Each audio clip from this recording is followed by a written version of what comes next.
Good. I'll wait for you guys. It's okay.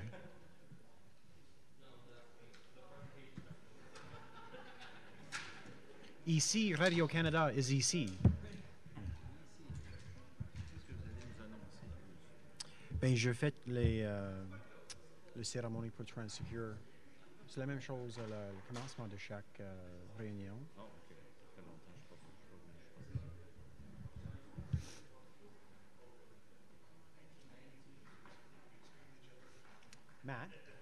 Matt, is this?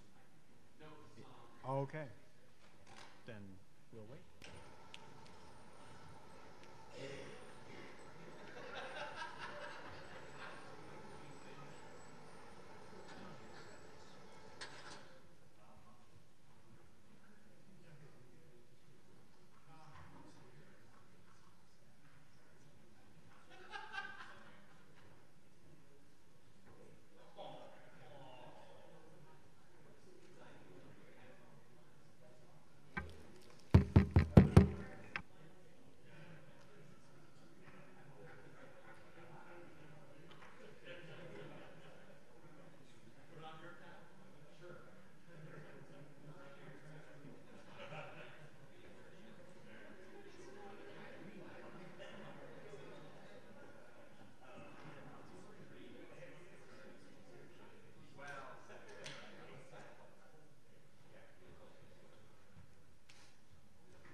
Brilliant.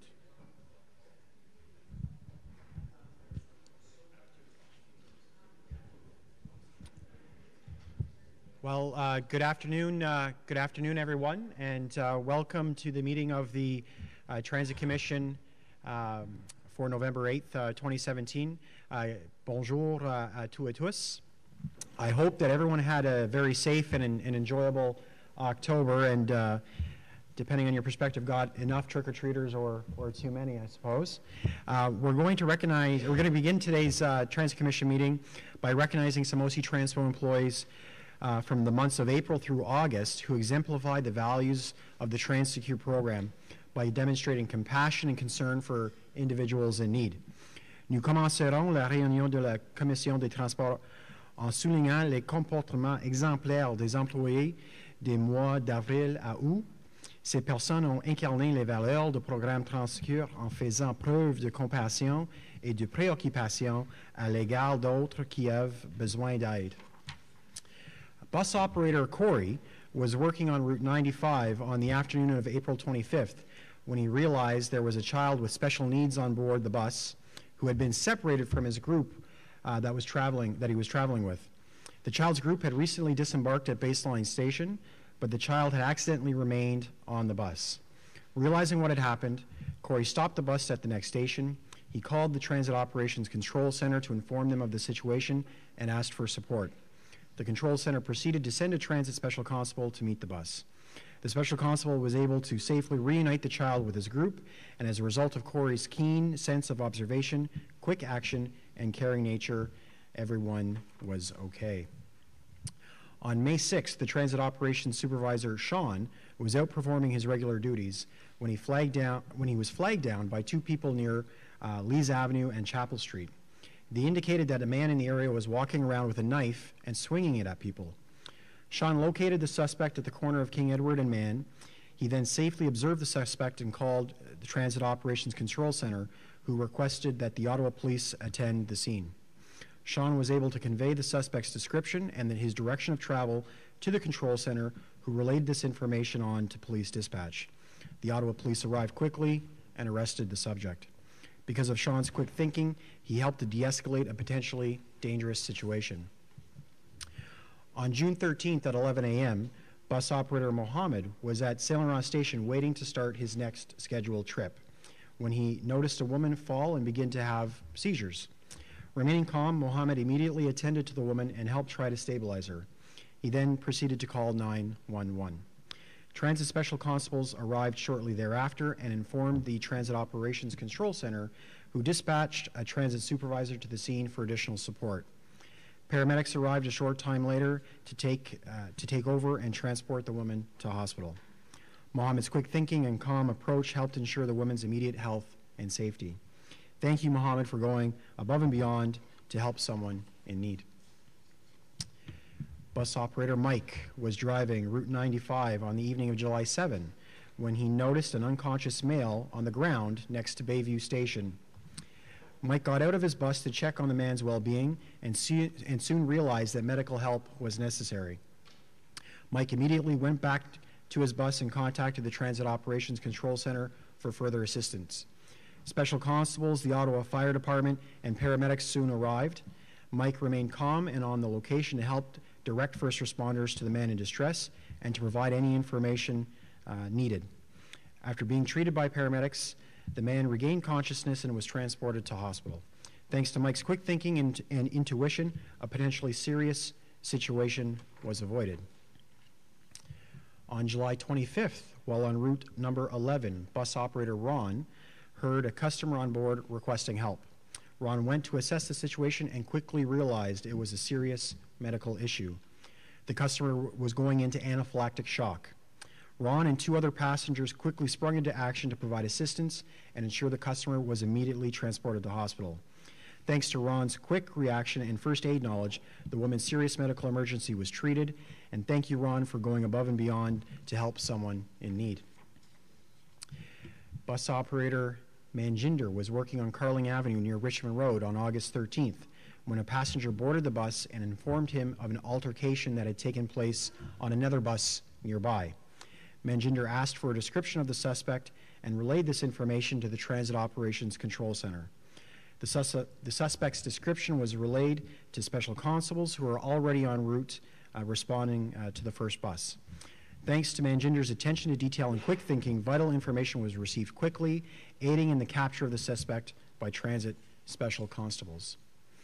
The 6 stories we've heard today remind us of what it means and looks like to be a caring, considerate, and ready to help others. And we're very fortunate to have bus operators and supervisors, transit constables, and other employees at OC Transport who are always on the lookout for ways that they can help the rest of us in the community. And I want to commend, the gentlemen that are here this morning. And I please ask you all to come up to receive your certificates.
Welcome everyone again to the Transit Commission meeting for the 8th of November. As we all know, we're going to have the tabling of the budget today.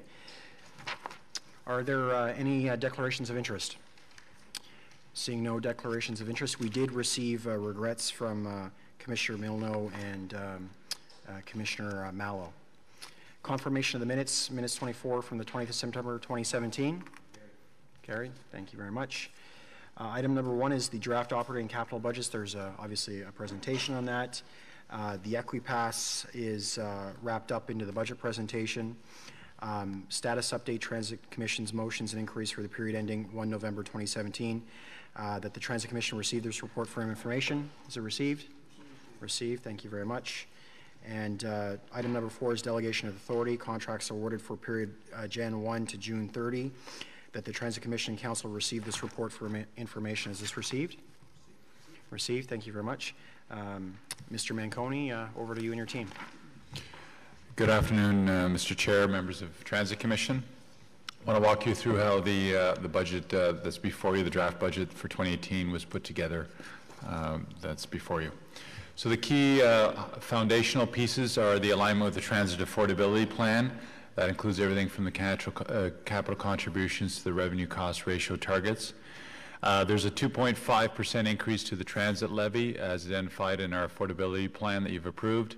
And there's the prorated share of the estimated 1.3 in tax increases resulting from growth assessment. In terms of ridership, the budget is built on 97.2 million conventional trips and 800,000 trips on para. On fare revenue, there's about 195 million from conventional service and 2.1 from para services. The fare increases, they're aligned with a report that you previously approved in 2016. That's 2.5%. And the UPass is obviously locked into the contractual obligations that kick in on September 1 of every year. In terms of the costs and how the costs and the funding align, there's about $520 million in expenditures budgeted for 2018. 409 million of that is for operating costs. There's contributions of about $70 million to the capital reserves, and then there's a small pension deficit of about $0.2 million, and then debt charges are the remaining $41 million. In terms of funding, fares generate about $197 million, property taxes $285 million, and then there's other revenue, including the provincial gas tax revenue that comes in at about $38 million. In terms of balancing the budget so that we can get in line with the affordability plan, there's a base adjustment, a small base adjustment netting out at about $0.2 million.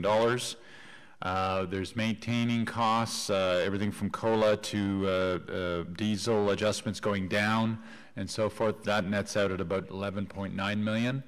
Growth represents about 2.3 million.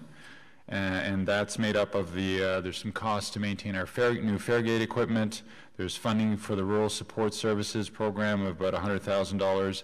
And there's some minor support costs for the EquiPass, which I'm going to talk about in a moment, EquiFare. So that nets out to about 2.3 million for growth.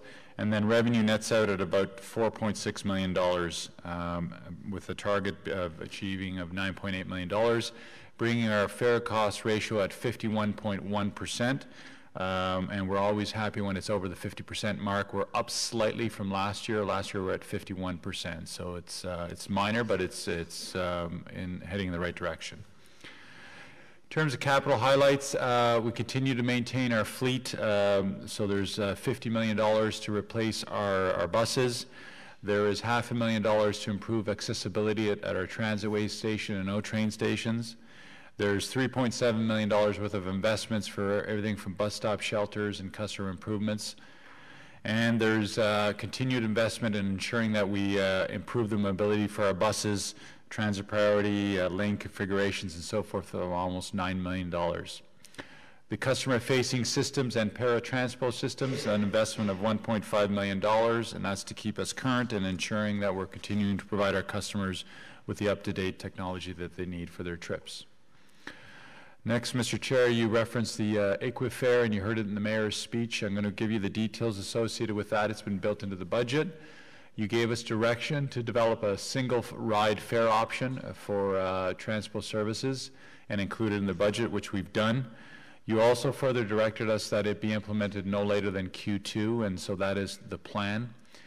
It's a single ride fare that's going to be available to customers with low income by no later than June 30th.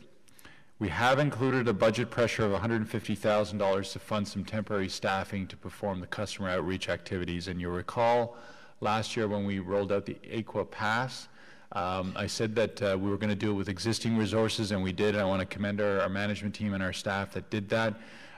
This just stretches us even further, so we're just asking for some temporary funding to make sure that we continue to do an excellent rollout. To my knowledge, we've had 0 complaints on how we rolled out the EquiPass, and we just want to continue that positive outreach program. Funding for this program is part of the Community and Social Services operating budget. And the way it's going to work, it's a 50% discount on the regular adult fare for transit customers. It's going to provide a lower price option for individuals or families who can't either afford or don't require a full EquiPass. So you're further extending the support services that our community depends on. So it's a very positive step forward. It's going to be the same process as the EquiPass. We're not going to burden people with different and unique one-offs. We're going to keep it as simple as we can. And those that already have the EquiPass set on their Presto card don't need to do this again in order to activate that option. So technology is obviously working in everyone's favor. We estimate there's about 4,100 customers with low incomes that now pay single ride fares and would be eligible for this program. And the price of that translates into $1.75 in 2018. The other thing we're doing is our continuous modernization is with the rollout of fare gates. We're now able to offer multi-day passes. You approved that in your report back in June of 2016. That's targeted towards both residents and visitors who need unlimited travel for a defined period. And they're going to be available at our new ticket machines along the O-train stations, and some of the BRT stations are also going to have these passes available through the vending machines when we roll that out. They're going to be available for 3, 5, and 7 days, and we'll advise our customers through our normal channels later in 2018 when they're available. Slide 9, those are the passes, the multi-day passes, and the team has done a very good job of pricing them so that there's no workarounds. Obviously, we don't want to lose revenue. They're fair and they're balanced. So there is a science to how you map these things out. Otherwise, people start doing math on the fly and you lose revenue through passes and so forth. So it looks simple on the surface, but there's an art to it. And then lastly, Mr. Chair, members of Commission, want to highlight the good work that we're doing and investing in service to our growing areas. That's a list of the routes that we're expanding. Most of them kick in December 27th. I think there's one of them, the one out to the Minto Rec Complex starts December 24th. The rest of them will roll out there. So this is the budget that you have before you includes the operating costs of about $3.5 million. That's your investment on operating. You had the capital last year of those double-decker buses, and then fares offset that $3.5 million by about $1.8 million. So you're netting out of $1.7 million. So you're continuing to invest in servicing our expanding communities.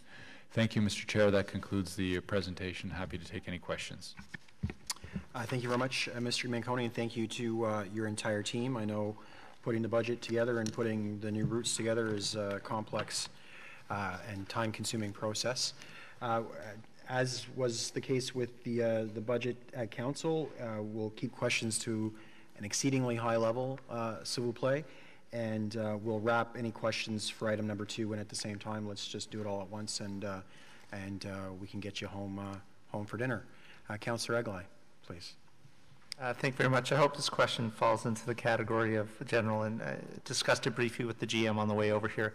One of the concerns that I've heard about the introduction of the Equifare, which I think is a great thing, and I'm glad to see we found a way to do it, but one of the concerns that's been raised for me by some community groups is how are people going to be identified? In other words, we want the Equifare to be inviting and not stigmatizing. So how are we going to make it seamless so if John Manconi gets on the bus along with somebody else, nobody knows who's paying what and how they got there? There will be no stigmatization. You'll either have it on your Presto card if that's the way you choose to set it up, or you'll buy a ticket through the vending machines, and so nobody would know. There is a process which I'll turn over to Mr. Scrimger in the event that there's spot checks for fair revenue checks in terms of that process. Pat, if you could just comment on that. So anyone applying does so privately. There's no attention drawn on them then. They're making a transaction with the city to get the registration. Once it's set up on their card, they can replenish their card, the Presto card, online or at a customer service center or at a ticket machine. And then when they tap it on the bus or on the gates to enter into a train station, it's just a routine transaction. Just really quick follow-up. You also said they could buy tickets at the fare machine. So how does the machine know that you qualify? I'm sorry, it's only to be available on Presto card. Oh, I'm sorry. So Yeah. it's only available on the Presto Sorry card. about that. Okay, and will we be doing an outreach to the various community organizations that would work with the population that Yes. sort of at that income level, so they know how to do it and assist them in getting cards, and the same sort of thing we done with the Equipass? Same, very much the same as we have done and continue to do with the Equipass, and just to do a little more of it and go back and see some of the same groups again and help them to stay connected with us on how they can show the people they represent, the people they serve, how they can apply. Okay, thank you very much for that. Thank you, Councillor Eggle. Excuse me, Councillor Brockington. Thank you, Mr. Chair, and thank you to Mr. Manconi and staff for the presentation. Just to keep it high level, in your fare estimates, are you anticipating a ridership bump once the LRT opens? We've built in a 1% overall increase for 2018. Okay. And you had mentioned in your presentation the replacement of 80 buses for your fleet. I thought we were shedding almost up to 600 buses once LRT opened. So can you explain why we would be buying 80 new buses? Yes, no, we're shedding approximately, last count, about 180 buses, I believe is the number. And this is just to maintain the ones you're keeping. So you always keep your fleet in a state of good repair. So we do two things. We do midlife recycle at year 7.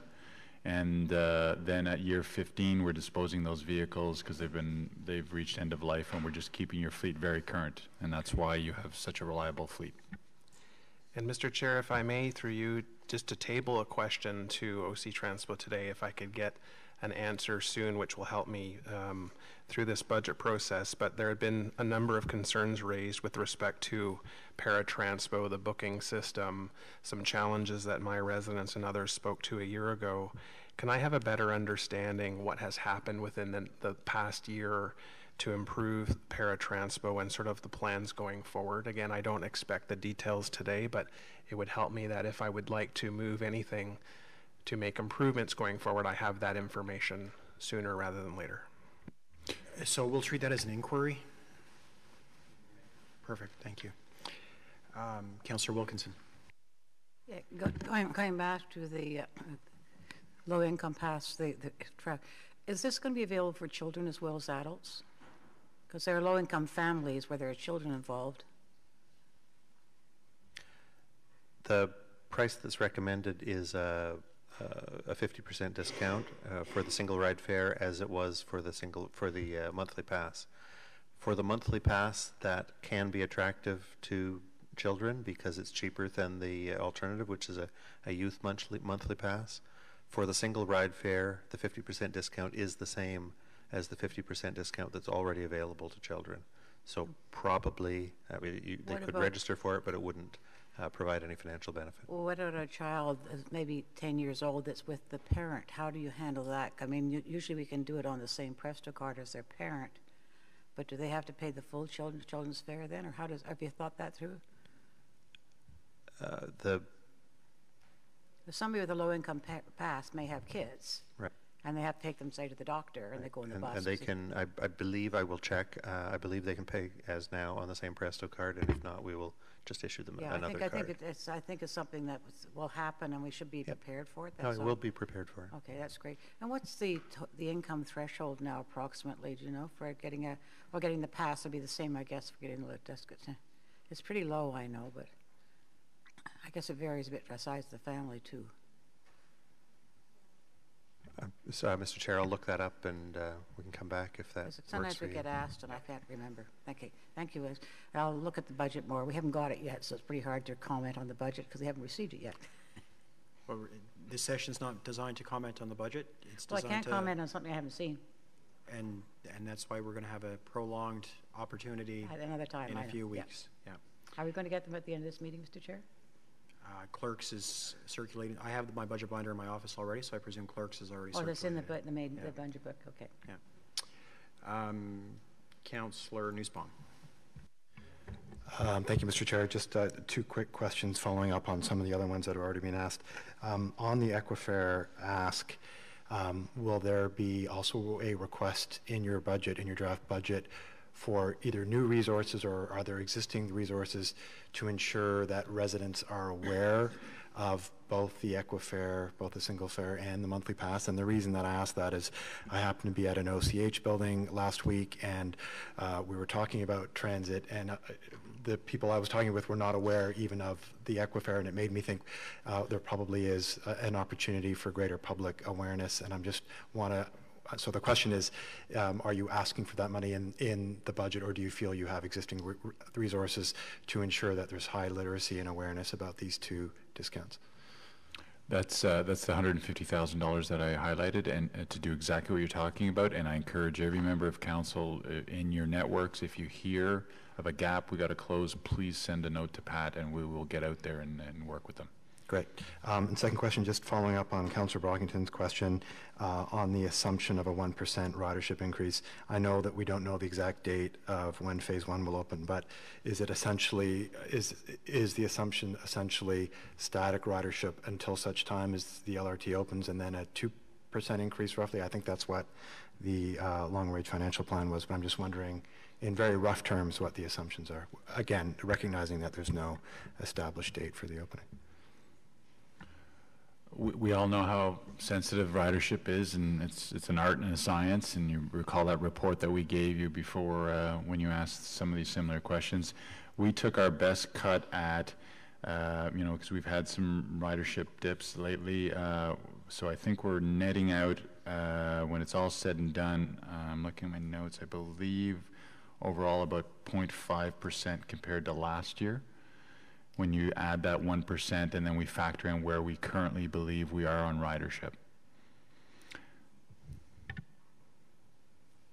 Sorry, can you say that number again? So we look at where we are with ridership. We've been flat. We've had some ups, some downs, and so we factored all that into where we are right now, and we added the 1%. Increase that we had originally modeled for LRT. That was the best guesstimate at the time, and that all nets out to, I believe, 0.5% compared to last year. I'm just looking at Pat. Am I reading that correctly, Pat? I think so. Yeah, it's 0.5% is the net. A 0.5% increase over expected 2017 numbers. Correct. Okay, thank you. I think it's important to note that that's also based on LRT being in service for half the year and not the entirety of the budget year. Commissioner Crew. Thank you, Mr. Chair. Just one quick question.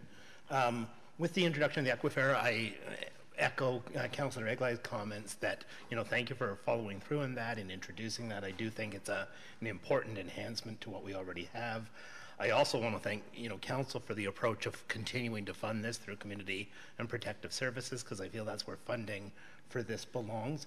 I'm just wondering what work has been done on looking at the effect of the introduction of an Equifare on the sale of the number of Equipasses and what the impact of that will be. We have numbers on where we are with the passes, and we can certainly follow up with you on your second part of the question. That'd be appreciated. Thank you very much. It's my only question. Thank you very much, Commissioner Crew. Mr. Scrimgeour, I understand you have an answer to Councillor Wilkinson's question. Yes, Mr. Chair. The current low-income cutoff set by the Government of Canada for a family of one person, it's an annual net income of $20,700. For a family of four, it's $39,000 per year, and there's other scales. It's defined for 1, 2, 3, 4, 5, 6, or 7 or more person family, and it's currently set at based on 2015 incomes. We understand that Statistics Canada updates this about once a year based on numbers that are about 1 year older than that. Appreciate that. Thank you very much. Councillor Kakish has some questions. Thank you, Chair, and it's just a quick question on the growth areas, and I want to thank staff because I know this is something that you've been hearing from many of the suburban councillors, especially with all the growth and development. It's nice to finally see growth service expansion for the first time, I think, in a decade in areas like Riverside South, Finley Creek in my area, Barrhaven, as well as Canada, Orleans, and different parts of the city as well. I'm just interested in the rollout. I think you mentioned the date December 24th, but I know there's with the federal funding for the 17 new buses. Can you just talk about how you'll be rolling that out in December, and if you'll be doing that all at once, or if you'd be getting in touch with us for the different routes that are going to be happening for the growth and expansion areas in December? We issued a memo that had some of those details, and what we can certainly do is talk to you about your individual routes one-on-one in terms of that. But I believe, I'm just looking over at Troy, all of these roll out on the 27th, save and except the Route 95 extension. So on that day, they roll out according to the schedule, and if you need the detailed schedule, we can certainly give you that. Sure, I think If in you want terms to put of something in- communicating that closer to the date to residents so they're aware of the changes that are happening, and I know we have already, but Okay. if everything's on time and on track with that, if we can do something in terms of communications closer to that rollout date. Mr. Chair, with your support, we'll issue a follow-up to all the affected councillors with the specifics and an offer to meet if you need that. Okay, great, thank you. Thank you very much. I think that'll be very much appreciated. Any other questions? Seeing none, Councillor Kakish has some motions. That the Transit Commission receive, table, and refer this item to its meeting December 4th, 2017. Received, tabled, and forwarded? Carried? Yeah, thank you very much. Do you want me to do the Equipass one now? There's a motion now on the Equipass, yes. That the Transit Commission receive, table, and refer this item to its meeting on December 4th, 2017. Is carried? Carried. Carried, thank you very much. There are no in-camera items. Are there any notices of motion? Seeing none, inquiries. We'll treat Mr. Brockington's question as an inquiry. Thank you. No other business. Adjournment. The next meeting is on the 4th of December.